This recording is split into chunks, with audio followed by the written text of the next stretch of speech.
Hi Flosstube friends, it's Liliana. Welcome back to my channel. I'm starting a new 5x7 kit, and this one's called Butterfly. So I thought I would start it and show you guys, those of you, especially those of you who have never started a kit, a cross stitch kit before. Yeah, I'm going to show you how I start mine. This is a really colorful butterfly. I think it's really cute. And it'll be another traveling kit that I can take with me. So I can do it in the car while my husband is driving us somewhere. And soon it'll be ski season. Not enough ski. There's not enough snow yet in Reno, but not enough to ski. But once it is, he's going to be going there quite frequently. And since my daughter lives over that way, we will be stopping by the ski resort so he can ski, and I'm not a skier, so I would just be sitting in the car and stitching. That's what I'd be doing for the 4 hours that he'll be out on the slopes skiing. Okay, so I cannot show the whole chart, obviously, for obvious reasons, but I'll show part of it. Okay, so this is the design that I'll be starting, Butterfly. It's a 5x7, and it's so beautiful. Look at those colors. Love it. It'll be a nice one to start. And here's the floss. Very bright colors, just beautiful. So they're on here loosely, and I don't like this. So the first thing I'm going to do is fix the way the threads are on the card. And I'll start with, I'll start here with number 15. Being very careful that they don't come off the floss card holder, except for what I want to take out, which is going to be this blue one here, number 15. Okay, and what I'm going to do is I'm just going to put this loop through here, and then bring the thread ends through the loop, and there we go. This is how I like to have it, because what I like to do, I put it in the wrong way, but I like it facing the other way, so I'm going to do this over. Okay, let's try this again and put the loop going this way, and then bring in the tail ends through, and there we go. So how I like to do it is I like to take my needle and take the thread from here, from this way, and I just take one single strand of thread out, and that's how I do it. So having it loose like this eventually will get tangled and messed up and fall out. So I will do that, and I will come back. I'm going to do that to all of the colors. I have one more to do. This is the last one. There. Okay. Now I have all the colors just the way I want on the floss card here.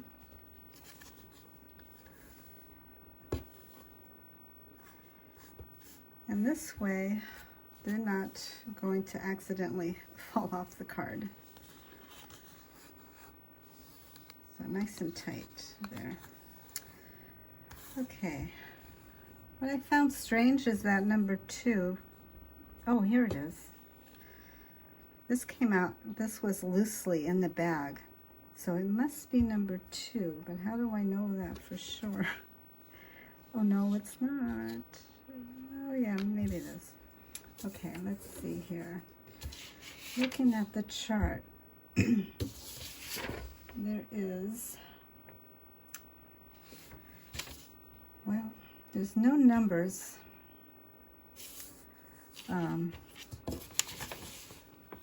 It would have been nice if they put the numbers, but they didn't. I'm just going to assume, well, since number 1 is white, that it's going in order this way. And black is number 17. Okay, so this light yellow is number 2. It has a knot in it.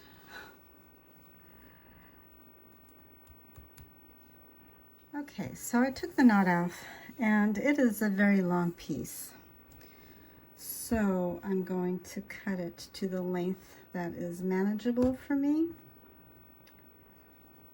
Let's see if I put it together. It's still pretty long, but let's see.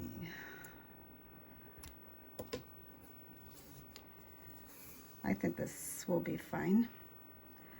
Because what I do is I usually only work with, it's going to be 2 strands for all the stitches. So I always pull out just 1 strand, and I use the loop method, which I will show you how to do that. Okay, so now I'm set. What I like to do is I could either put the numbers next to the colors on here, or I can draw the symbols on the floss card, which I do sometimes. I sometimes do that. So I just grab a pencil. If I can find one. Okay. So like here's the pink, and it's a heart, a solid colored heart. So it's 1, 2, 3, 4, 5, 6, 7, 8, 9, 10th. It's the 10th one on the list. So the 10th is this one here, which, wow, is that pink? It doesn't look like it's pink. This one looks like it's pink, but apparently this one's the light pink, and this one's just pink, as the chart says. So, okay. So this is the heart, and I'll just draw a heart on here.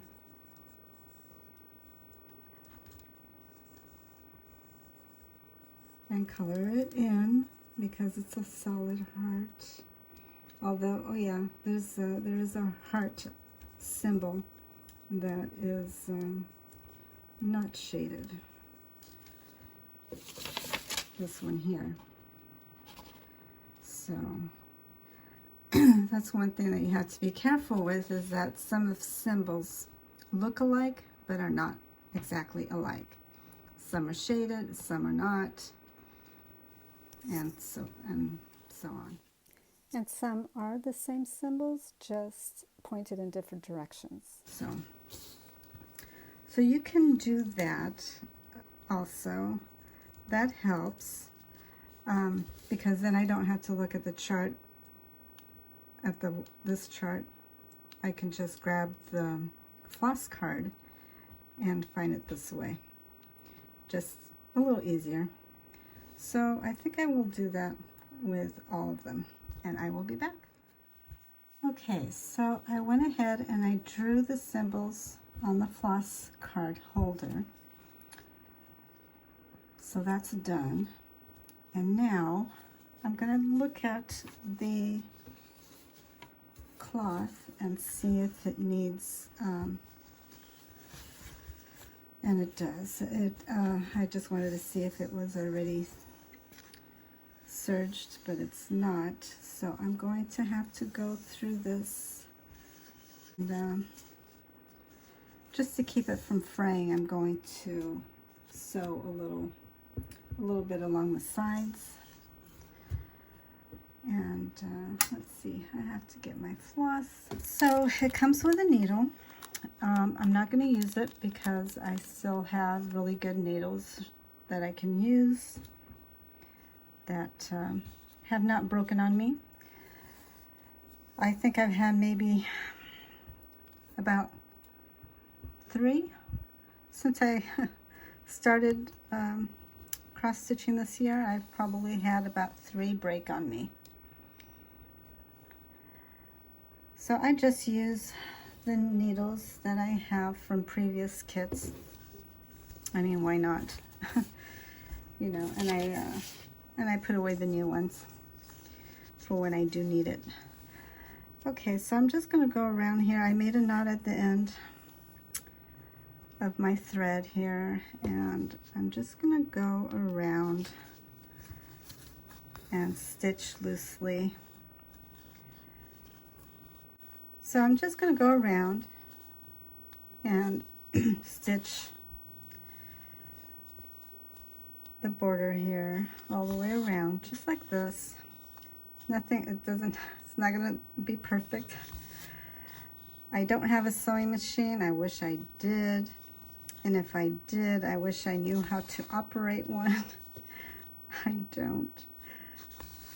So do it by hand. It'll take a little while, but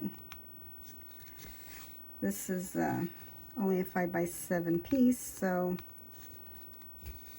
imagine if it was for a larger piece, which I've done like a 12x12.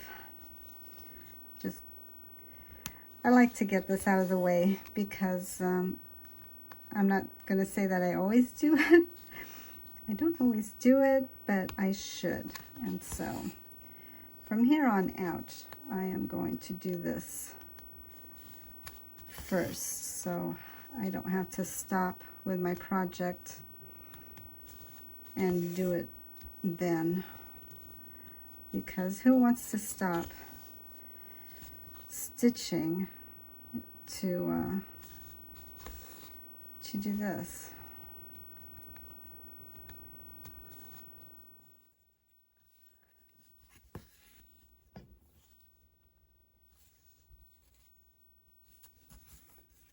So I'm going along here and see it's already fraying right there. So this keeps it from the outside coming unraveled.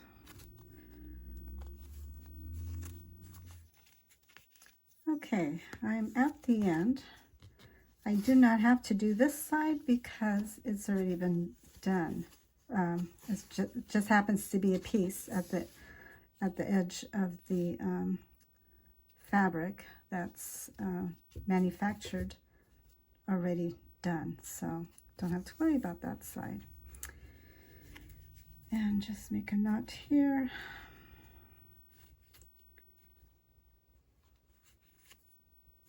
And that's that. Okay, so the next thing I like to do is I like to mark the top.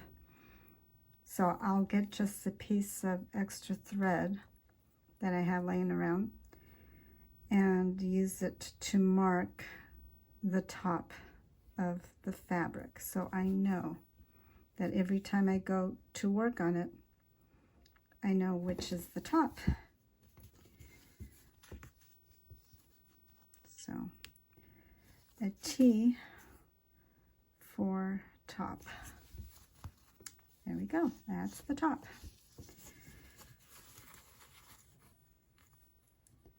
And just knot it in the back here.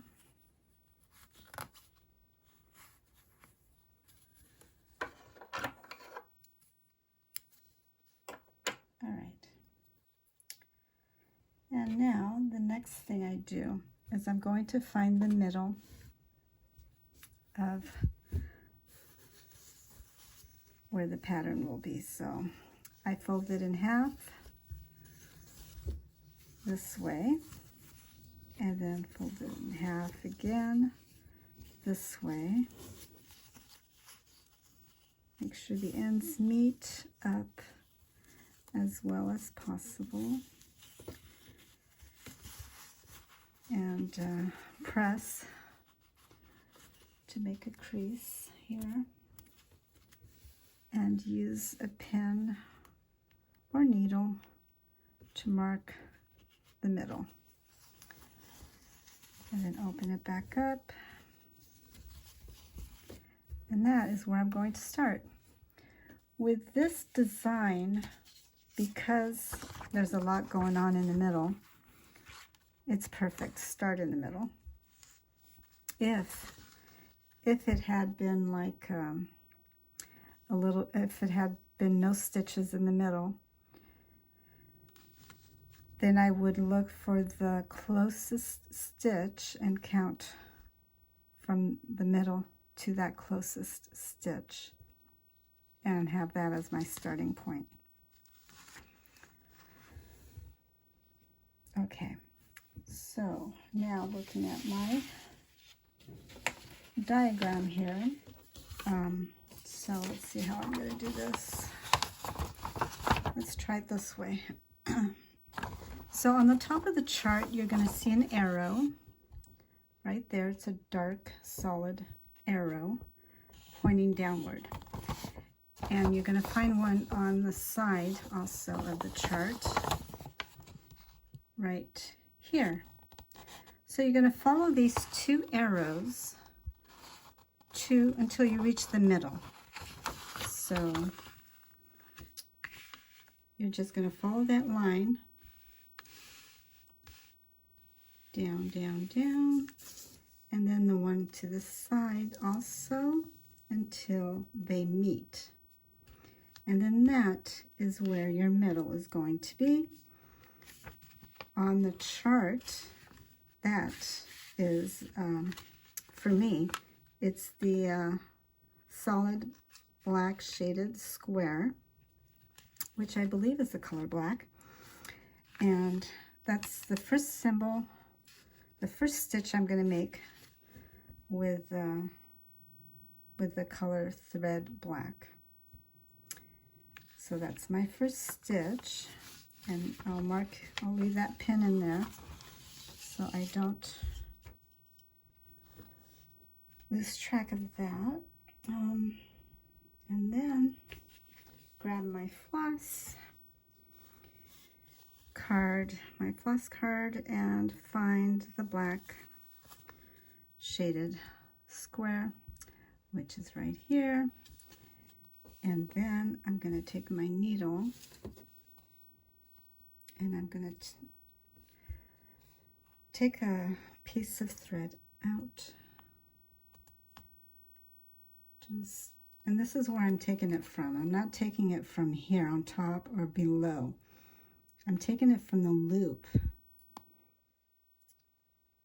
I'm just going to grab a thread, one single thread, and then I'm going to pull. But before I do, I'm going to kind of hold the rest of it in my hand so that way it doesn't get tangled. Sometimes you can knot it. It can get into a tangled mess. So just do it gently and see how it's bunching up. It's bunching up right there. So have to do it very slowly, because if you feel a resistance, then you should stop. And then just what I like to do when I do feel that resistance, and because if you keep pulling, it's not going to come out, and it's just going to make things worse. So you just grab one side of the thread and pull it out, and then grab the other like that, and then as well. It's nice and straight and no tangle. I only use one thread, as I was saying earlier, when it calls out for two.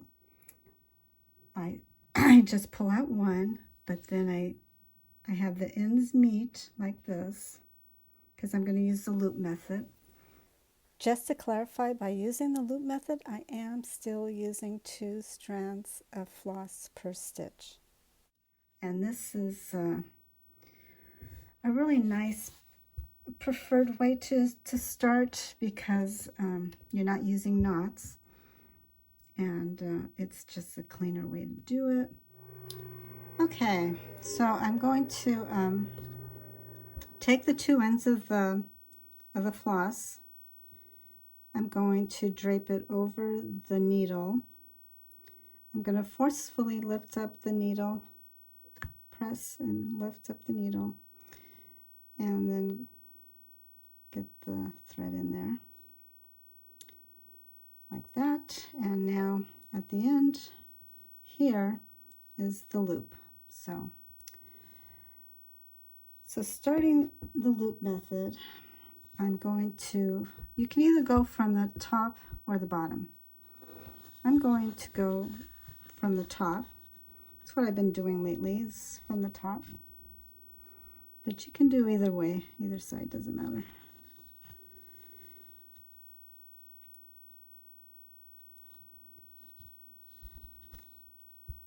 I'm going to put the needle through the loop.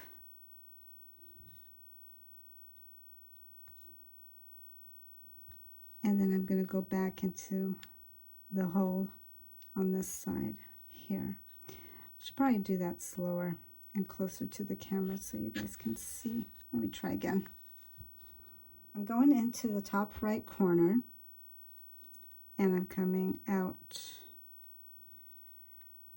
from the bottom left corner. Pull the thread through and then stop there. I'm going to put my needle through the loop, pull, and then I'm going to go back into the bottom left corner hole, and I'm going to pull, and there we go. Nice and neat. And on the back, that's how it looks like on the back. There's no knot. It's just overlapped. That's all. So it looks neater. And then I'm going to make my first cross. And that's that. That's my first stitch. So this here was my first stitch. And I can go down and do this one, and then go back up and do these, and then these 2 here, and then go down this way. So that's my plan. That's what I'm going to do. So it's going to be 1 below the stitch that I just made, 1, that's 2, the one that I just stitched, 3, 4, 5, 6, 7, 8, 9, 10, 11, 12, 13, 14, 15, 16. So it's going to be 16 of that black color that I'm going to do. And as I finish it, when I finish that, I'm going to go over it and color it in. So what I also like to do is make a working copy of this chart. Not necessary to do that. I mean, you can definitely use the chart that came with the kit and mark it off on that.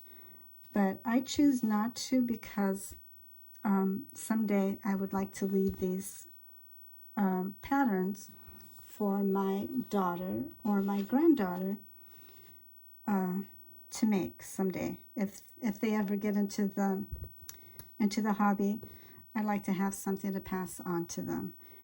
So I do make a working copy, and then I can mark it to my heart's content. And so I'm going to do that. I'm going to go ahead and and do the stitches that I just mentioned.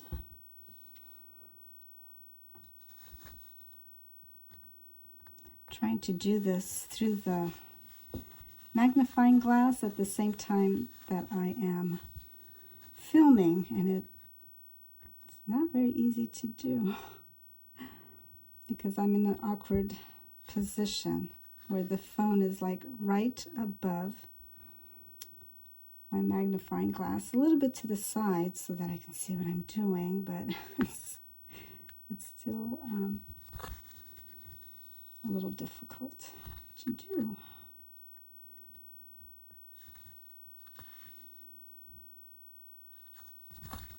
So I can cross my stitches as I go, or I can do the Dutch method, I believe is what it's called. I can do the Dutch method, and that is just doing it this way, like this. You just do a half stitch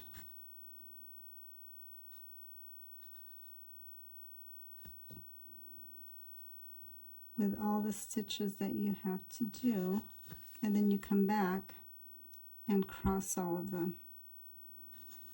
So you can do it that way, this way as well, and then you just go back and cross all of them. And I use both ways, it just depends on the design, I guess, or how I feel like stitching. So how many did I say going up? 1, 2, 3, 4, 5, 6, 7. 7. 1, 2, 3, 4, 5, 6, 7. I already have one too many. So I had to undo this one.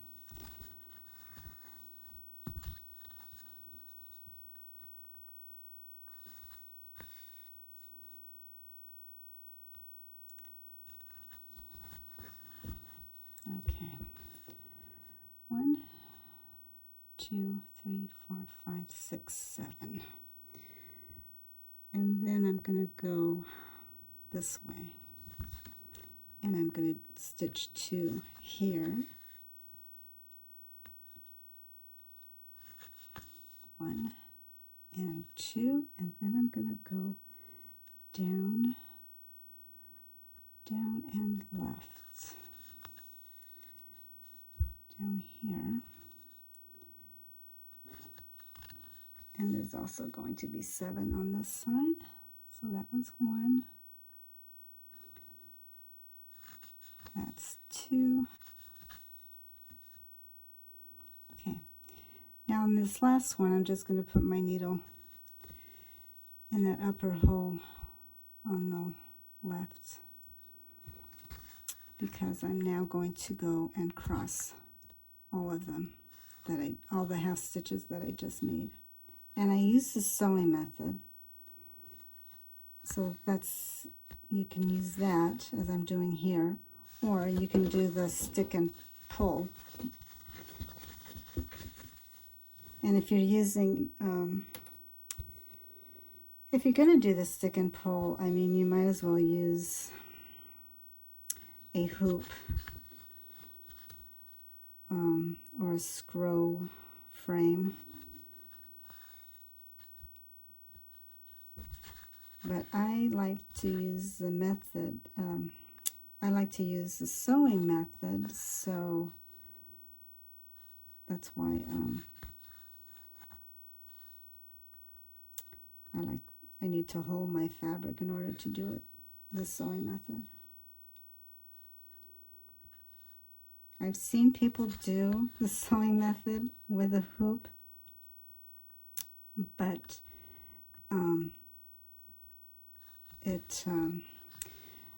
how they do it is they don't tighten it very much, so when it's in the hoop, it's kind of lax. It's not held tight, so they can press from the bottom with their fingers and press from the bottom up to be able to do the sewing method.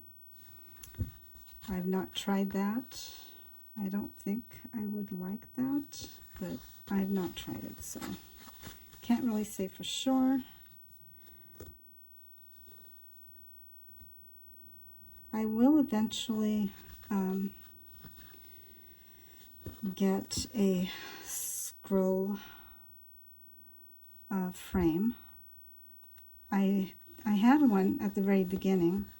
I was stitching a stamped cross stitch project, and I went ahead and bought one, but I didn't like it very much, so I returned it.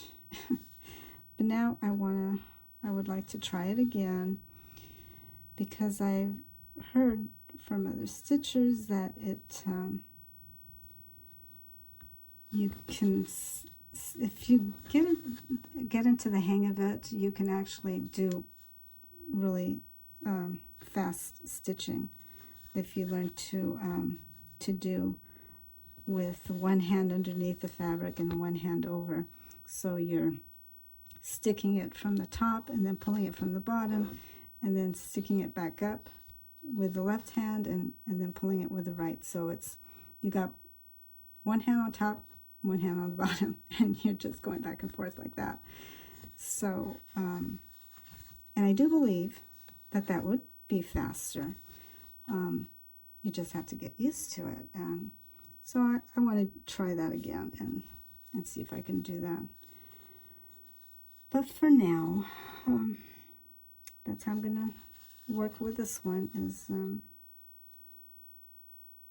the sewing.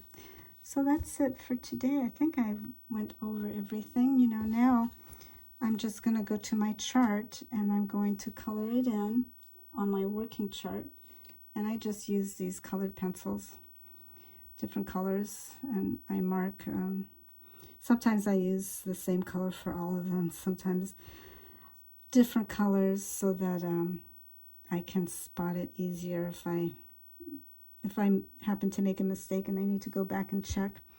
It helps when you're using different colors for the different symbols. So I find that helpful, and I think that's it as far as my tips go for today. I can't think of anything else. Yeah. If you guys have any questions, please feel free to comment below and ask away, and I will do my best to answer your questions. And thank you so much for watching, and I will see you in the next video. Bye.